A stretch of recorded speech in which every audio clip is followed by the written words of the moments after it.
de alabanza y adoración. Dicha que están con nosotros, preparen sus corazones, levántense, muévanse un poquito, disfrutemos esta alabanza juntos para el Señor. Amén. Las cadenas de la muerte me quitó, para mí ya no hay condenación, hay libertad,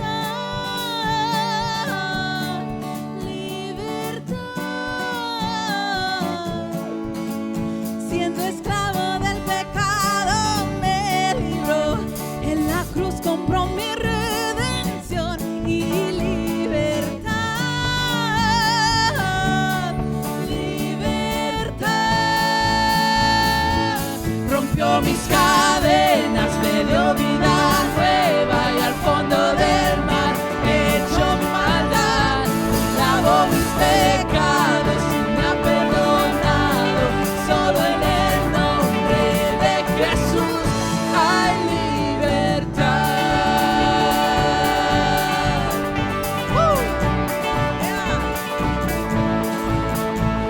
Proclamo que en la cruz por mí murió y cambió mi duro corazón por libertad,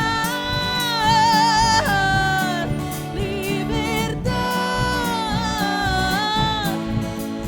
El poder de su evangelio me salvó y no me avergüenzo del Señor. Mi libertad, libertad. Rompió mis cadenas, me dio vida nueva y al fondo del mar echó mi maldad, lavó mis pecados y me ha perdonado. Solo en el nombre de Jesús hay libertad.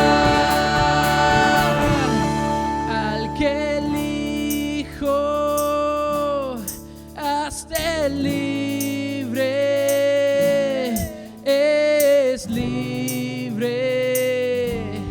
en verdad. Tú eres verdad. Al que elijo hace libre, es libre en verdad. Al que elijo hace libre, es libre en verdad. Una vez más. Al que elijo hace libre, es libre en verdad. Rompió mis cadenas, me dio vida nueva y al fondo del mar echó mi maldad, lavó mis pecados y me ha perdonado. Solo en el nombre de Jesús rompió mis cadenas, me dio vida nueva y al fondo del mar echó mi maldad, lavó mis pecados y me ha perdonado. Solo en el nombre de Jesús hay libertad.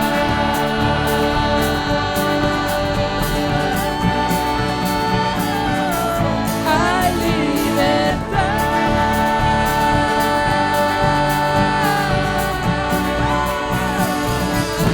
Hay libertad.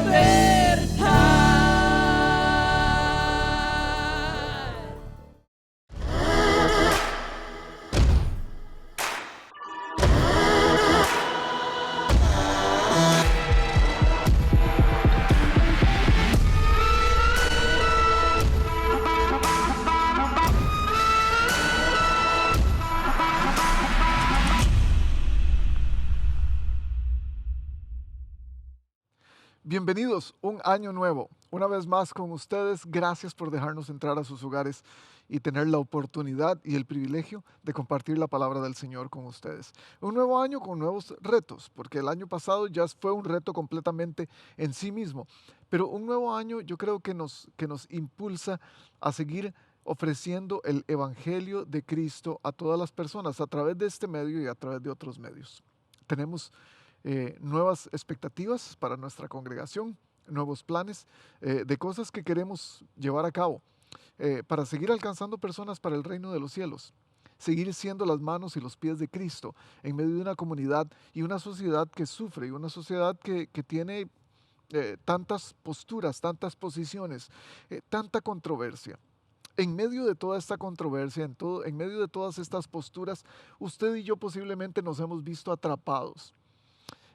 Con solo leer los medios sociales, las redes sociales, con solo ver las noticias, con solo escuchar la radio, con solo escuchar al vecino hablar acerca de cuál es su postura, cuál es su filosofía, acerca de todo lo que está ocurriendo, acerca de su manera de ver la vida, de su manera de ver la espiritualidad, de su manera de ver la política, de su manera de ver la, la la salud que nos está afectando tanto a todos nosotros en este momento.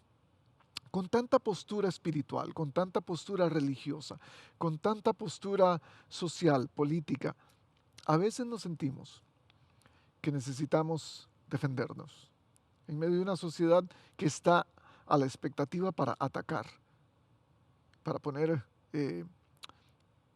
para imponer más bien su manera de pensar sobre nosotros. Y a veces nos sentimos atacados y sentimos que tenemos que defendernos de alguna manera.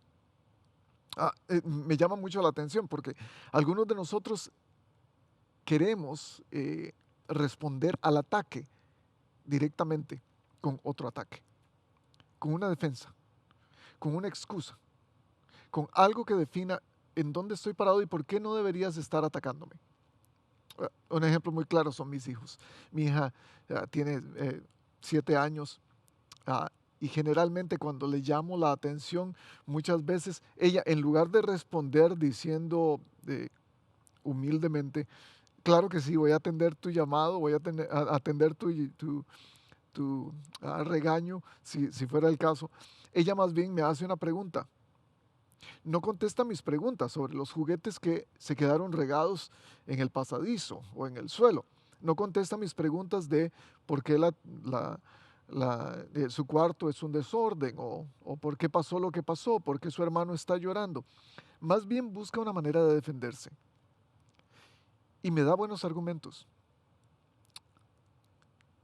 Es lo mismo que hacemos nosotros muchas veces en los medios sociales, en las redes sociales. Nosotros contestamos defensivamente a la posición de algunas personas que quieren ofrecer su punto de vista, ¿no es cierto? O nos encantaría. Estamos muy tentados a responder y dar defensa de lo que nosotros creemos. Y es que lo que defendemos son cosas que tienen valor para nosotros. Usted no defiende algo que no tiene valor para su vida. Usted defiende algo que es sumamente valioso, que tiene un alto prestigio dentro de su manera de pensar, pero también dentro de sus creencias, dentro de sus prácticas. Y la defensa entonces tiene que presentar argumentos claros, tiene que presentar pruebas para justificar el caso. Y no me diga que no, pero a usted le encantaría saltar y hacer una de esas defensas grandes en algunos de las redes sociales. Pablo no tuvo Facebook o Instagram para defenderse, pero sí tuvo una plataforma. En el capítulo 22 se nos cuenta de Hechos, se nos cuenta, porque ese es el libro que estamos estudiando, volvemos al libro de Hechos. Pablo es el protagonista de esta escena donde va a tener que defenderse cuando su vida está en peligro, y no solo su vida, pero también el prestigio del Evangelio. Esa es una historia acerca de defensas, de presentar una defensa. Y me gusta qué es lo que está pasando aquí, porque Pablo lo hace como en un proceso, más o menos. Y también me hace preguntarme, ¿qué es lo que yo he tenido que defender últimamente? ¿Qué es lo que usted ha tenido que defender en su vida últimamente? ¿Su posición política tal vez? ¿Su posición en cuanto a lo que está ocurriendo con respecto a la pandemia? ¿Su visión con respecto a cómo se debería manejar el aspecto de salud en el país? Tal vez usted está pensando en defender su posición de cómo gasta su dinero, cómo gastó su dinero, cómo invirtió su tiempo durante las fiestas navideñas y de Año Nuevo. ¿Cuál es su defensa quizás en cuanto a su futuro, en lo que usted hará? ¿Cuál es su defensa acerca de su espiritualidad? ¿Cuál es su defensa acerca de cómo es que ahora sigue a Cristo, siendo que antes era conocido por ser algo diferente? Eso es lo que Pablo nos va a hablar en este capítulo 22, los primeros versículos. Vamos a leer del versículo 1 al versículo 21. Y vamos a entender cuáles son las razones que Pablo presenta. Y sin embargo, esta defensa que Pablo presenta delante de la turba en Jerusalén tiene aspectos que no son necesariamente los más importantes a la hora de presentar esta defensa, las pruebas y los argumentos. Vamos a empezar a leer. Hechos capítulo 22, de los versículos 1 al 21. Y sin embargo, antes de comenzar, vamos a tener que volver un poco al capítulo 21 para poder retomar toda esta historia. Recuerden que Pablo ha estado viajando por Asia, ha estado viajando también por algunos lugares cerca de Antioquía, de donde salió para predicar el evangelio. Ha estado predicando en muchos lugares, ha formado iglesias, ha dejado líderes, ha dado instrucciones, se ha encontrado con endemoniados, se ha encontrado con gente que lo quiere apalear y matar, se ha encontrado con todo tipo de cosas. Sin embargo, el capítulo 21, cuando se está preparando para ir a Jerusalén, en medio eh, de la incertidumbre, si tiene que ir o no tiene que ir, porque algunas personas le están diciendo, Pablo, no vaya a Jerusalén, lo van a matar, ¿para qué vas a ir? Sin embargo, él dice que el Espíritu Santo lo está moviendo para ir a Jerusalén. Cuando llega a Jerusalén, él hace lo que siempre hace, va al templo a predicar, va al templo a compartir acerca de Cristo. En el capítulo 21, el versículo 33, se nos dice que el comandante se abrió paso, el comandante que escuchó acerca de la turba que quería apalear a Pablo. De hecho, ya lo estaba apaleando. Entonces se abre paso, el comandante romano lo arresta a Pablo y le ordena que lo sujeten las manos con cadenas, y luego le pregunta quién era y qué había hecho. Pero entre la multitud, cada persona, dice el versículo 34, entre la multitud cada uno gritaba una cosa distinta. Era un caos terrible. Y como el comandante no pudo averiguar la verdad a causa del alboroto, mandó que condujeran a Pablo al cuartel. Esto es lo que está ocurriendo en Jerusalén cuando Pablo llega. Ahora está en medio de la plaza donde una turba de judíos, en medio de la ciudad, quiere matar a Pablo, quiere destrozarlo. Y Pablo entonces empieza a hablar para defenderse. Capítulo 22, del versículo 1 en adelante. Eso se está poniendo bueno. Es una buena manera de comenzar este año, porque usted posiblemente va a querer dar una defensa delante de muchas personas. Y quiero hacerlo muy práctico, porque algunos de nosotros nos sentimos atacados diariamente, no solamente por personas que están cerca de nosotros, pero nos sentimos atacados por la sociedad y sentimos que tenemos que defender algo. Y tal vez estos versículos le van a dar alguna luz. Versículo 1, capítulo 22. Dijo, padres y hermanos, escuchen ahora mi defensa. Al oír que les hablaba en arameo, guardaron más silencio. Entonces Pablo continúa. Yo soy judío, nacido en Tarso, de Cilicia, pero criado en esta ciudad. Bajo la tutela de Gamaliel recibí instrucción cabal en la ley de nuestros antepasados y fui tan celoso de Dios como cualquiera de ustedes lo es hoy día. Básicamente en estos primeros tres versículos, Pablo lo que está diciendo es, ¿quién es él? ¿Cuáles son sus orígenes?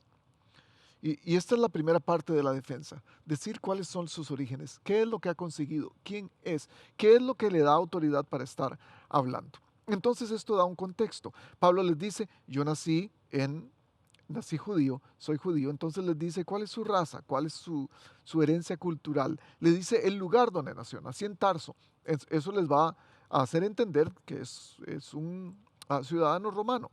eventualmente ellos lo van a entender en los versículos más adelante.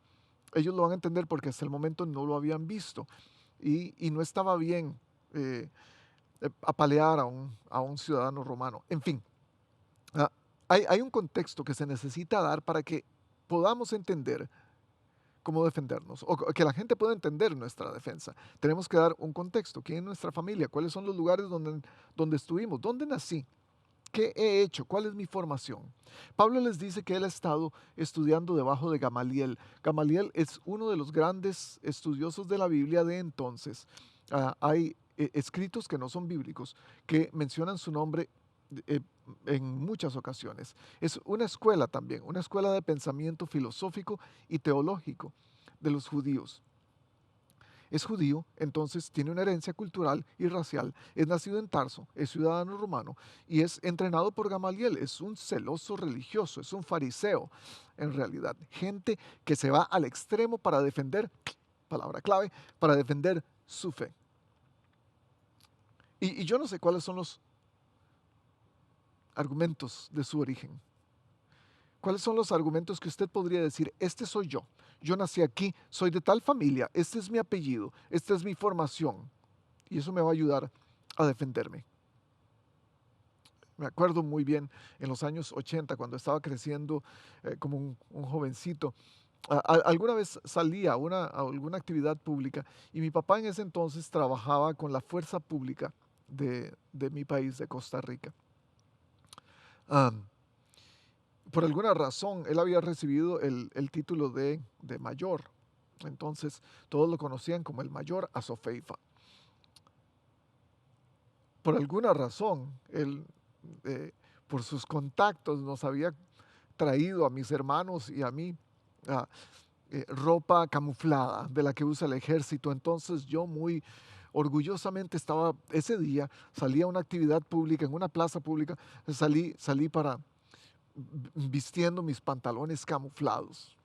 Recuerdo que me pararon 2 oficiales de la policía y me dijeron, usted no debe estar vistiendo eso es solamente para la policía, para la fuerza del país.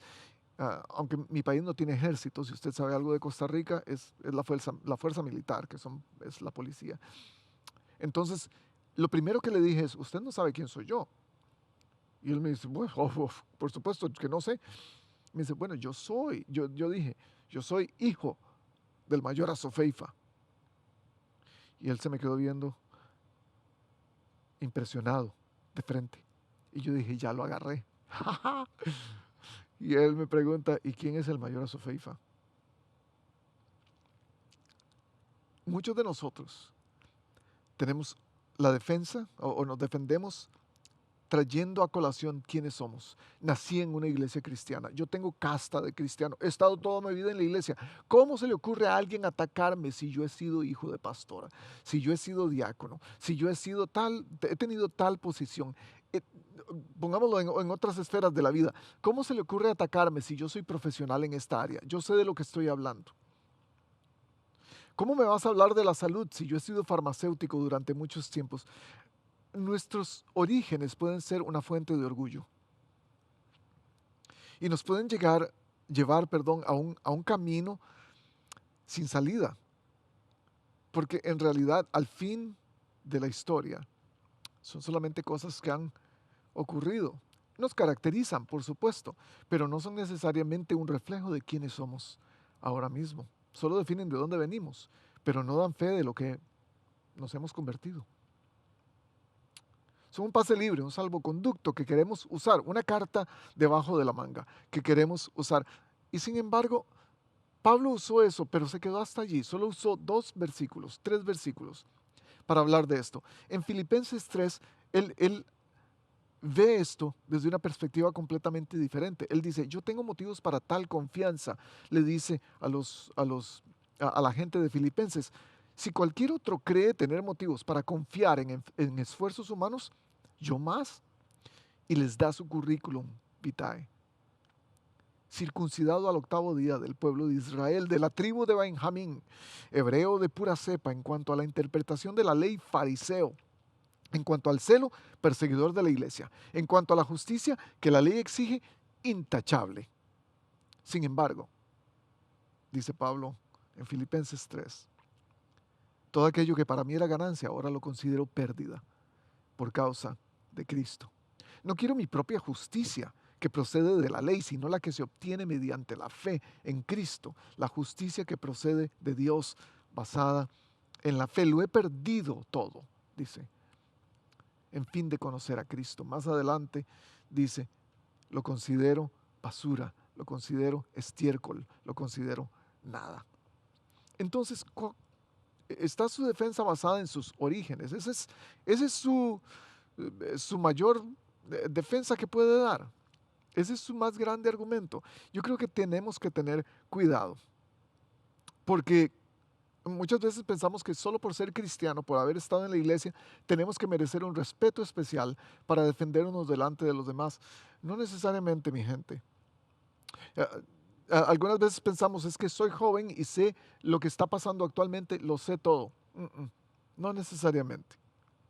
Otros dicen, por ser viejo, la gente me tiene que respetar, tienen que saber cuánto tiempo he caminado por el mundo.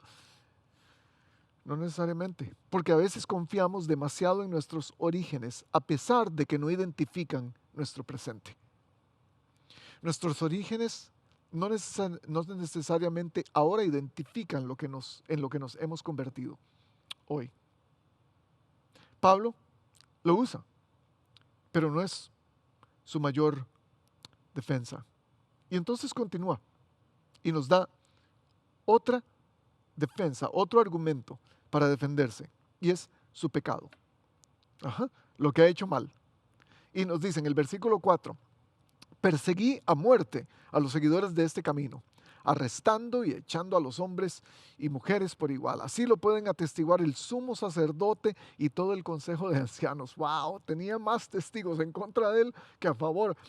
No sé qué está pasando aquí. Incluso obtuve de parte de ellos cartas de extradición para nuestros hermanos judíos en Damasco. Y fui allá con el fin de traer presos a Jerusalén, a los que encontrara para que fueran castigados. Y les dice, vean, yo tengo un pasado, fui un celoso, estudié debajo de Gamaliel, nací judío, nací como ciudadano romano, pero también cometí mis cositas, tengo mis faltas, hice cosas terribles. Y estas son las cosas que nos descalifican. Y algunas veces usamos estas cosas como para que la gente nos vea como víctimas. Oh, sí, es que en el pasado hice esto, y podemos usarlo como una excusa para quien somos ahora o quienes no somos todavía. Entonces decimos, merezco consideración especial por tener esta condición. Claro, usted tiene una condición, todos tenemos una condición, se llama pecado. Es una enfermedad, por supuesto, pero también es una escogencia. Es una enfermedad que nos fue heredada desde que nacimos, pero escogemos caer en ese mal o no. Porque no define lo que pienso, no define quién soy, a menos de que yo decida que me defina. Para los que han tomado su pecado como una excusa, entonces lo ve como, este es mi pecado y no puedo hacer lo que debo hacer. Perdónenme, excúsenme, ténganme compasión. Pero déjeme decirle, su pecado, sus errores, no lo definen a usted. Y si usted ha usado eso como parte de su excusa o de su defensa para lo que es o no es hoy, yo lo animo a dejarlo de lado. Usted no es su pecado si decide que Cristo sea quien lo defina. Salmo 51 dice, ten compasión de mí, oh Dios, conforme a tu gran amor, conforme a tu inmensa bondad, borra mis transgresiones, yo reconozco mis transgresiones. Siempre tengo presente mi pecado. Y es interesante que David está diciendo, mi pecado está siempre delante de mis ojos. Pero dice, yo sé que soy malo de nacimiento, pecador me concibió mi madre.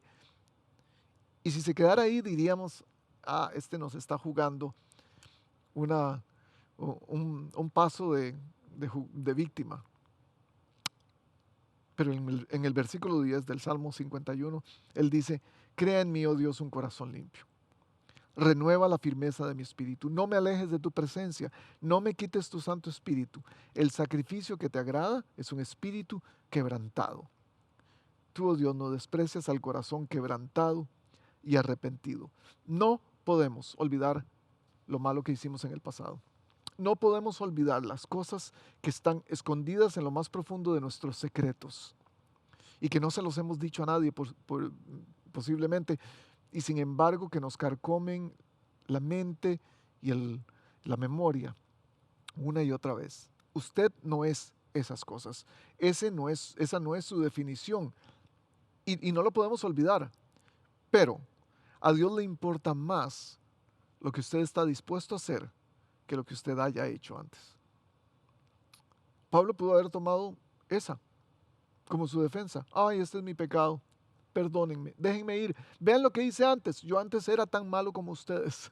De alguna manera les está diciendo, yo antes era tan celoso como ustedes y quería matar cristianos. Ellos hubieran dicho, perfecto. Pero ¿qué sigue? Versículo 6.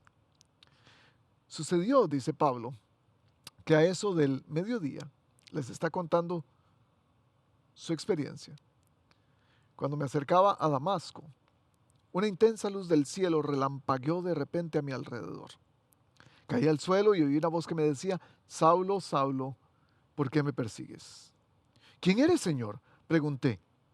Yo soy Jesús de Nazaret, a quien tú persigues, me contestó él. Los que me acompañaban, dice Pablo, vieron la luz, pero no percibieron la voz del que me hablaba. Si lo primero es toda mi currículum vitae, mis orígenes. Si lo segundo pudo haber sido su pasado oscuro, su pecado, lo tercero es que podemos usar en nuestra defensa la confrontación que hemos recibido. Y aquí es el momento en la historia de Pablo cuando él recibe la confrontación de parte de Jesús. Podemos usar nuestra confrontación de muchas maneras. Podemos verla desde muchas perspectivas. Pablo la ve desde la mejor manera. Yo fui confrontado a saber que ni mis orígenes ni mi pecado eran lo que estaba haciéndome daño. Lo que necesitaba era un encuentro con Dios. Y es que a veces nos quedamos solamente en la gente que nos acusa. Tenemos esa preocupación. ¿Por qué me persiguen? ¿Por qué me acusan? ¿Por qué me hacen daño? ¿Por qué hablan mal de lo que para mí tiene tanta importancia? Y algunos solo decidimos apretar la teclita de quitar de amigo en Facebook. Y eso es muy fácil. Bloquear a la persona que está hablando mal de lo que a mí me interesa, de lo que a mí me importa, de lo que yo defiendo. ¿Por qué me persigues? Es la pregunta que le hacemos a Dios y a los demás. ¿Por qué me persiguen? Entonces me hace ver una vez más como una víctima. Porque si alguien me confronta, si alguien me está diciendo siempre lo que estoy haciendo mal, no es mi amigo. No puede ser mi amigo. Si alguien piensa diferente a mí, no es mi amigo, no me quiere. Pobrecito yo que estoy recibiendo tanta crítica. Pero sin embargo, la Biblia es un libro de confrontaciones. Dios es un Dios que confronta continuamente. Seguir haciendo lo que creemos que está correcto, sin una confrontación, puede llevarnos a hacer lo incorrecto, eventualmente. Porque la confrontación, mi gente, trae convicción. A menos de que alguien nos diga lo que estamos haciendo mal, no podemos estar convencidos de eso. Y esta es la cosa con la confrontación. Es la perspectiva de alguien más, está afuera de mí. Yo estoy viendo la vida con ojos que posiblemente son, algunos de nosotros nos creemos muy objetivos en cómo vemos el mundo. Y sin embargo, siempre va a haber algún grado de subjetividad. Siempre voy a verlo desde mi punto de vista, de cómo me parece a mí que funciona. Y eso mi subjetividad no me va a dejar ver la vida de una manera objetiva. Pablo pudo haberle dicho a Jesús cuando lo confrontó, ¿quién eres? Y de hecho, él le pregunta, ¿quién eres, Señor? Yo diría que hay entremetido ahí una idea de quién te crees que eres para llamarme la atención. ¿No es cierto que esa es nuestra actitud cuando alguien nos llama la atención o cuando alguien se contrapone a nosotros? Porque mis orígenes son mejores. Porque sí, he cometido pecados también, pero esos son mis pecados, no son los suyos. Siempre tenemos esa carta debajo de la manga. Otra carta. ¿Quién tiene autoridad sobre mí para decirme lo que tengo que hacer? Me llama la atención que los que acompañaban a Pablo no escucharon la voz, solo Pablo. Ellos solo vieron la luz y se preguntaron, ¿qué es esto? Nos están tomando fotografías en el primer siglo. No existían, por supuesto. Y es que Dios nos sabe confrontar de manera particular a cada uno. Dios te confronta de una manera muy particular y diferente a cómo confronta a otras personas. Tiene que haber un contexto de relación para recibir una confrontación. Adán en el huerto del Edén es confrontado por Dios después de haber pecado. Adán, ¿dónde estás? Dios sabía dónde estaba Adán, obviamente. Pero Dios no lo hace para preguntarle, para saber dónde estaba. Dios lo hace para confrontarlo. Por el bien de Adán, no por el bien de Dios, es que viene la pregunta. ¿Cuán dispuestos estamos a ser confrontados en estos días? En estos días donde la pelea, la discusión, los argumentos son tan populares. De hecho, nos han dado plataformas cibernéticas para poder hacerlos más sencillos. De esto, de su disposición y mi disposición de ser confrontados, va a depender el siguiente punto, va a depender nuestro cambio. Que haya un cambio significa que ya no soy la misma persona, que algo se ha movido en mi manera de pensar, en mi manera de hacer las cosas, en quién soy yo. Versículo 10, Hechos 22, sigamos leyendo. ¿Qué debo hacer, Señor?, le pregunta Saulo a Jesús. Y él le dice, levántate, dijo el Señor, entra en Damasco. Allí se te dirá todo lo que se ha dispuesto que hagas. Y aquí yo veo dos elementos básicos en un cambio. Si queremos usar el cambio de nuestra vida, si queremos decir que yo soy una persona cambiada, tiene que haber dos elementos principales en términos espirituales: humillación y obediencia. De otra manera, ese cambio va a ser muy difícil de percibir. El que había sido líder ahora recibe instrucciones. Eso quiere decir que algo cambió. El que decía dónde se movían las cosas y ahora tenía que ser movido, eso requiere un cambio. ¿Y qué? Cambiamos. Decimos que cambiamos. Ha habido un gran cambio en mí, es la canción de muchos cristianos. Oh, sí, el Señor me cambió. ¿Dónde? ¿Cuándo? ¿Cómo se ve eso? ¿Cómo podemos percibir ese cambio que ha habido en ti? ¿Y ahora qué? Después de ese cambio, ¿qué ha pasado? El cambio no hubiera sido garantía sin obediencia después de haber sido humillado. Esos dos elementos, humillación y obediencia, nos hace ver el cambio de una manera más palpable. En términos espirituales, eso es una verdad. No es solamente cambiar actividades. Hay personas que dicen, sí, claro, yo me convertí al Evangelio, yo soy nueva criatura. Y lo que pasó es que solamente dejaron de ir al estadio, solamente dejaron de tener su vicio. Pero ¿qué pasa en el corazón? En el corazón, ¿qué pasa con la obediencia? Porque la obediencia de Pablo y su humillación eran parte del proceso, pero no era todo lo que necesitaba hacer para comprobar su defensa. Para la cultura judía, lo que Pablo había experimentado, humillación y también obediencia, era una debilidad. Para un hombre judío, para un líder judío, de la alcurnia, de la categoría de Pablo, eso era una debilidad. Podemos ser humillados, podemos ser obedientes, pero eso no necesariamente va a ser un argumento de nuestra defensa. La gente tiene que verlo. Podemos decirlo, podemos ponerlo en nuestro discurso. Oh, sí, es que yo he sido humillado por Dios. ¿De qué maneras? ¿Cómo se ve eso?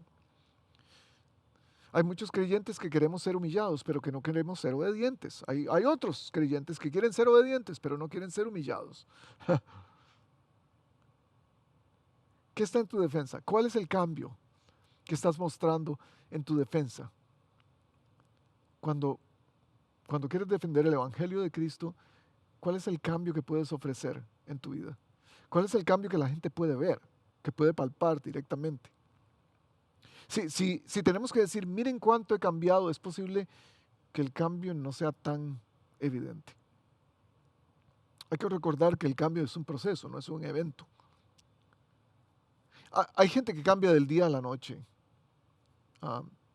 Y tenemos que darle eso al Señor. Él puede hacer las cosas que Él quiere, mucho más abundantemente de lo que pedimos y entendemos, dice la Biblia. Él puede hacer. Y sin embargo, la mayoría de ejemplos que tenemos en la palabra de Dios nos dice que el cambio es un proceso. No solamente levantar las manos y cantar para ser cristiano, es levantar el corazón y llorar muchas veces también para seguir a Cristo. No es una garantía. Pero entonces Pablo dice, no, un momento, yo tengo testigos. Y nos da testigos. Y esta es la siguiente parte de su argumento. Yo tengo testigos. El capítulo 22 de Hechos, versículo 11. Mis compañeros me llevaron de la mano hasta Damasco, porque el resplandor de aquella luz me había dejado ciego. Vino a verme un tal Ananías, hombre devoto, que observaba la ley y a quien respetaban mucho los judíos que allí vivían. Siempre va a haber otras personas dispuestas a ayudarnos en este proceso. Siempre va a haber testigos de lo que está pasando en nuestras vidas. Testigos que van a decir, sí, el cambio es real. Testigos que van a decir, el cambio no estoy seguro si es tan real. Pero siempre va a haber gente que va a estar dispuesta a guiarnos a través de ese proceso. Me encanta que él tuvo amigos que lo llevaron de la mano hasta Damasco. Él tuvo a Ananías dispuesto a guiarlo. Lo tomó, la Biblia dice en los primeros capítulos de Hechos, si recuerda, que Ananías lo tomó debajo de sus brazos. Él lo protegió de alguna manera. Ellos van a dar testimonio de quién es Pablo. Ahora, tus amigos, la gente que camina contigo, es la gente que va a dar testimonio para decir en lo que te has convertido. Cuán diferente eres, pero tienes que darles la oportunidad de caminar contigo. No es solamente tener amigos en la iglesia, gente que uno ve y los saluda claro, en estos días no saludamos a nadie porque estamos encerrados en la casa, posiblemente al perro, ese es nuestro mejor amigo. Sin embargo, la gente que puede dar fe de que hay algo diferente en ti es la gente que te conoce. La gente que sabe quién eres realmente. ¿Quiénes son esas personas en tu vida? La pregunta grande aquí es, tus amigos más cercanos, la gente que te conoce bien, la gente que conoce tu corazón, tus deseos, tus anhelos, tus triunfos, tus batallas, tus fracasos, esa gente que está contigo siempre, ellos han visto o podrían dar testimonio de un cambio real en tu vida. Hablemos de 2020 y 2021. En realidad, el calendario no le cambia a nadie la vida. Lo que cambia es el calendario. La vida de nadie cambia. Decimos, año nuevo, vida nueva. No. Solo hay un cambio de fechas, no hay un cambio de vida necesariamente. La gente puede notar que hay un cambio en ti. La gente puede notar que algo ha ocurrido en tu vida que te hace diferente a quien eras en el pasado. Si tuvieras que ser juzgado por Dios, ¿quién podría dar testimonio de ti y decir, hay un cambio en esta persona? Pero no es solamente el cambio. Hay también otro aspecto que Pablo usa y es la sanidad. Hay una sanidad que cada persona, a través de la cual cada persona tiene que pasar para decir, hey, vean, esto es real. No solamente ha habido un cambio en mi vida, no solamente he sido transformado en una persona diferente, también soy sano. Tengo salud en mi vida. Versículo 13. Se puso a mi lado, Ananías, y me dijo, hermano Saulo, yo creo que era bautista, porque hermano Saulo, recibe la vista. Y en aquel mismo instante recobré la vista y pude verlo. Me encanta que pudo verlo. Pudo ver a la persona que había estado con él tan de cerca. Él no necesitaba ver a Ananías para saber que Ananías verdaderamente era un amigo. Y me encanta esa parte. Hay gente que usted todavía no puede ver y que se han mostrado tan amigos y que están caminando junto a usted. Ojalá que sea capaz de reconocerlos, pero ahí es donde viene la sanidad. Cuando uno sana, uno puede ver la intención de las personas también. Porque el pecado nos trae enfermos a Cristo. Es una enfermedad que que se ha dispersado por todo el mundo, por todas las personas. Y venimos enfermos a Cristo. Pero también venimos enfermos, bueno, no solamente del cuerpo, venimos enfermos del corazón. Y eso es lo que hace el pecado, dar enfermedad. La sanidad es el proceso para ver y sentir alivio. Todos hemos estado enfermos en alguna ocasión. Mis saludos también y mis mejores deseos para aquellos de ustedes que han sido infectados por el COVID. No es una experiencia buena, de acuerdo a lo que he escuchado. Y mi corazón y mis oraciones han estado con ustedes. Pero este proceso de sentirse mejor, de ser una mejor persona, nos cambia. Este proceso de sanar nos cambia y entonces cruzamos el puente de la enfermedad y llegamos al otro lado, sanos, pero también cambiados. Es parte de este cambio. Desafortunadamente la sanidad física, como la entendemos nosotros, como queremos verla, los seres humanos, no es otorgada a todas las personas. No nos es dada a todos. Es uno de los principios que caracteriza al Evangelio. Aunque la sanidad no es su finalidad, es parte de ella. De hecho, en la Biblia, la palabra sanidad y salvación se intercambian muchas veces. Jeremías 17:14 dice: sáname, Señor, y seré sanado. Sálvame y seré salvado, porque tú eres mi alabanza. Dios ofrece sanidad. Jesús es el sanador por excelencia, obviamente, el médico por excelencia, si queremos ponerlo de esa manera. Y tal como Jesús se hace humano, se convierte en uno de nosotros para enseñarnos cómo se ve la sanidad, no solamente física, sino del corazón y espiritual y de la mente. Dios usa personas también para ayudarnos a sanar. Me encanta que Ananías es el instrumento que Dios usa para la sanidad de Pablo. Los amigos de Pablo son el instrumento que Dios usa para poder ayudarle a caminar. Hay gente que ora por nosotros diariamente, hay gente que nos ayuda, gente que quiere apoyarnos, gente que nos da consejos, gente que nos escucha, gente que quiere lo mejor para nosotros, gente que solamente está ahí, que nos trae comida, que nos llama para darnos un mensaje de ánimo.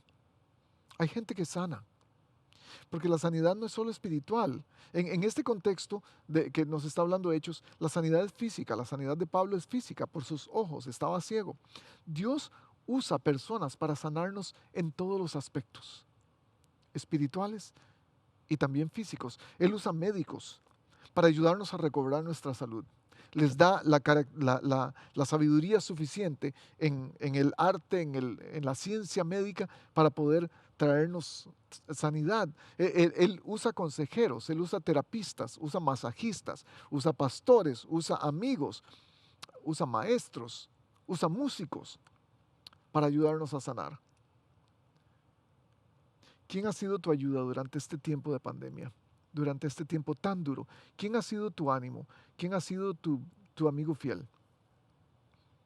La persona que te ha ayudado a sanar, a seguir este proceso y mejorar. ¿Quién da fe de tu mejoría? ¿Quién ha estado ahí contigo para saber que el año pasado eras una persona y este año estás tratando de ser una mejor persona? ¿Cuán saludable eres en tus relaciones? ¿Cuánta salud hay en la manera que tú hablas? Ahora, pongámoslo del otro aspecto. ¿A quién estás ayudando a sanar? ¿Con quién estás caminando? ¿Qué estás haciendo para ofrecer mejores consejos y no consejos que vengan de tu estómago? de lo que piensas, sino de lo que Dios dice que deberías estar dando. Tu salud se va a demostrar muchas maneras, pero esta última cosa es la manera en donde la salud, es donde el cambio, es donde los testigos, la gente que camina con nosotros, todo se conjuga en este último, y es el propósito, en tu propósito. Leamos los últimos versículos para ir aterrizando. Luego dijo, Pablo está hablando de Ananías. Luego dijo, el Dios de nuestros antepasados te ha escogido, esa es la palabra clave, para que conozcas su voluntad y para que veas al justo y oigas las palabras de su boca. Tú le serás testigo ante toda persona de lo que has visto y oído. Me encanta. Tú le serás, ¿qué? Testigo. Y Pablo se convierte ahora en el testigo de lo que él ha visto y oído en medio de toda esta gente, de esta multitud en Jerusalén que lo quiere matar. El que está trayendo, el que está dando su defensa, el que está trayendo sus argumentos, ahora se convierte en el defensor del Evangelio. ¿Y ahora qué esperas? Levántate, bautízate y lávate tus pecados, invocando su nombre. Cuando volví a Jerusalén, dice Pablo, mientras oraba en el templo tuve una visión y vi al Señor que me hablaba. Date prisa, sal inmediatamente de Jerusalén porque no aceptarán tu testimonio acerca de mí. Señor, le respondí, ellos saben que yo andaba de sinagoga en sinagoga encarcelando y azotando a los que creen en ti. Y cuando se derramaba la sangre de tu testigo, Esteban, ahí estaba yo dando mi aprobación y cuidando la ropa de quienes lo mataban. Pero el Señor le replicó, vete, yo te enviaré lejos a los gentiles. Y esto es propósito. El propósito es lo que Dios dice que yo soy y lo que Él me llama a hacer. Dios le está diciendo a Pablo, tú ya no eres quien eras antes, ya no te confíes en todos tus orígenes, ya no te sientas mal por todo el pecado que hiciste, por todo lo malo que hiciste. Ya deja de pensar en cuánto has cambiado, en qué es lo que tienes que cambiar. Ahora sigue tu propósito. Esas otras cosas van a caer por su propio peso si tú entiendes cuál es el propósito que yo te di. Propósito es lo que da sentido a nuestra vida. Es más que dar cuentas de lo que otros piensan, de dónde vengo, de lo malo que he hecho.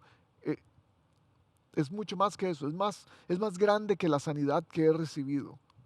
Es parte de, la sanidad es parte de eso, pero es mucho más grande. Trasciende a todas esas cosas, es la razón de vivir. Es por qué me levanto cada día. ¿Cuál es mi motor que me impulsa a seguir caminando por este mundo? ¿Cuál es mi papel en la historia de esta humanidad? Y es por eso que muchas veces sentimos que tenemos que defendernos, porque nos falta propósito. Porque queremos encontrarlo en nuestra propia defensa y en medio de nuestra desesperación de decirle a la gente, no un momentito, no me juzguen por lo que me están juzgando, yo voy a encontrar razones. Pero cuando sabes quién eres delante de Dios, cuando aceptas lo que Dios dice que eres, lo que Él dice de ti, cuando sabes exactamente lo que Él quiere que hagas en esta vida, la pasión de tu vida, lo que haces bien, entonces has encontrado lo más grande, el propósito. Ese solo lo puede dar Dios. Ahora, Dios lo puede dar, pero no solamente se lo da a los cristianos. Se lo puede dar a cualquier persona, en realidad. Porque déjeme decirle 4 características del propósito. Gratis, se las voy a dar gratis, no se preocupe. Agarre un lápiz y un papel. Número 1, el propósito no está centrado en nosotros. No se trata de nosotros. El propósito no se trata de lo que hemos conseguido en la vida, no se trata del pecado que hayamos cometido, lo malo o lo bueno. Tiene más que ver con tu relación con otras personas y cómo les sirves. ¿Qué es lo que estás haciendo? Tu función hacia el beneficio de otras personas. La segunda cosa, la segunda característica del propósito es que es tuyo, no es de alguien más. Muchas veces queremos ser lo que otra persona es. Muchas veces nos sentimos celosos de lo que otra persona está haciendo o cómo está llevando a cabo su vida. Oh, mira dónde vive, mira lo que tiene, mira lo que hace. A mí me encantaría hacer eso. Tu propósito es tuyo. Aunque haya crítica y juicio para lo que hagas, Dios te lo ha dado. Es lo que estás hecho para hacer. No es algo que se copia. Tercero, y tiene mucho que ver con eso, es personal, no es transferible. Dios te lo dio a ti de una manera muy particular, para que lo hagas de una manera muy particular. No se ve como lo que hace otra persona muy parecido. Si tu propósito en la vida es ser testigo de las maravillas de Cristo, vas a tener que encontrar cuál es la manera. Hay maneras muy específicas. Es a través del arte, hazlo por el arte. Es a través del negocio, hazlo por el negocio. Es a través de la política, hazlo por la política. Es en ministerio vocacional, hazlo. Pero tienes que encontrarlo, es muy personal. Y número 4, lo puedes usar o para el reino o para ti mismo. Y a eso me refiero. Todas las personas andamos buscando un propósito en la vida, seamos cristianos o no. Muchos lo encuentran, pero algunos lo encuentran para satisfacerse a sí mismos. Y entonces, volvemos al principio número 1. No se trata de ti, tu propósito. Se trata de cómo puedes compartirlo. Al final, tu propósito va a ser para dar gloria a Dios, para ser su testigo en el mundo. Y eso es lo que está haciendo Pablo. Él está siendo el testigo de Cristo, no el testigo de Pablo. Él está llevando a cabo una defensa y va a tener que hablar de quién fue, de dónde nació, de dónde viene, del pecado que hizo. Va a tener que hablar de la gente que estuvo alrededor de él. Va a tener que hablar de todas estas cosas que hemos hablado. Pero al fin y al cabo, su propósito es dar a conocer el nombre de Cristo. ¿Cuál es el tuyo? ¿Ya encontraste tu propósito?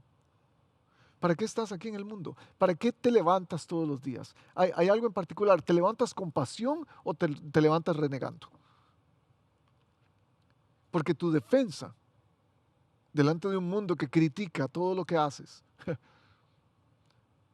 tu defensa delante de un juez que algún día vas a tenerlo al frente tuyo para responder por todo lo que has hecho durante esta vida, esa defensa tiene que ver más con lo que Él te llamó para hacer y para hacer.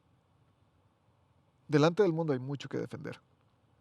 Si tienes un propósito claro, las demás defensas van a venir naturalmente. ¿Cuál es tu propósito? Es una buena pregunta para empezar este año. Nos hacemos propósitos de año nuevo, pero esos son propósitos que se desaparecen, que se desvanecen. Ya sabes, oh, no voy a comer tanto este año, pero déjame comerme mi última hamburguesa. Voy a orar más este año. Comienzo mañana y me quedo dormido. No estamos hablando de eso. Estamos hablando del motor que impulsa tu vida cada día y te hace levantarte y decir, estoy emocionado porque hoy voy a llevar a cabo lo que Dios me llamó a hacer. Hoy voy a ser la persona que Dios dijo que yo era. Eso es para ti, claro. ¿Qué estás defendiendo? ¿Con base en qué? Déjame orar por ti. Estás detrás de esta cámara y por alguna razón Dios te trajo a escuchar este sermón. Y tal vez necesitas ese primer empujón este año, este 2021. Y yo quiero ayudarte, ser una de esas personas que te ayuda a empujarte, a animarte a seguir adelante en este camino. Señor, que cualquier persona que esté detrás de esta cámara y que reciba esta palabra con tierra fértil en su corazón, que pueda aplicarla y que pueda ser más que una defensa para sí mismo ante todas las críticas de este mundo, que pueda ser una defensa para el Evangelio, porque ese es el propósito más grande que tenemos los que seguimos a Cristo, el hacer que tu reino venga a esta tierra. Bendice a cada uno de ellos que ha estado en tiempos difíciles durante el 2020. A todos los que necesitan ánimo, a todos los que necesitan sanidad, a todos los que necesitan un abogado que los defienda. Algunos que necesitan palabras para saber cómo defenderse, que hoy tu bendición llegue a ellos, pero más que nada pido que podamos ser puertas abiertas para entender cuál es la razón por la que nos hiciste, cuál es la razón por la que estamos en este mundo. Entendamos nuestro propósito bien, sepamos defenderlo, sepamos defender a Cristo, su reino. Y lo pido en el nombre de Él, en el nombre del gran abogado, defensor, que vino a dar su vida por mí y por cada uno de nosotros, en el nombre de Cristo Jesús. Amén. Que este año sea una bendición para cada uno de ustedes. Encuentre su propósito de vida. Si necesita ayuda, no duden en escribirnos. Escríbanos una tarjeta de oración. Queremos orar por usted. Quédese en contacto. Bendiciones para todos. Gracias por conectarse. Los extrañamos muchísimo, especialmente con estos tiempos de COVID. Pero conéctese con nosotros en nuestras redes sociales, Facebook y Instagram, o suscríbase a nuestros canales YouTube y Vimeo. Nos vemos.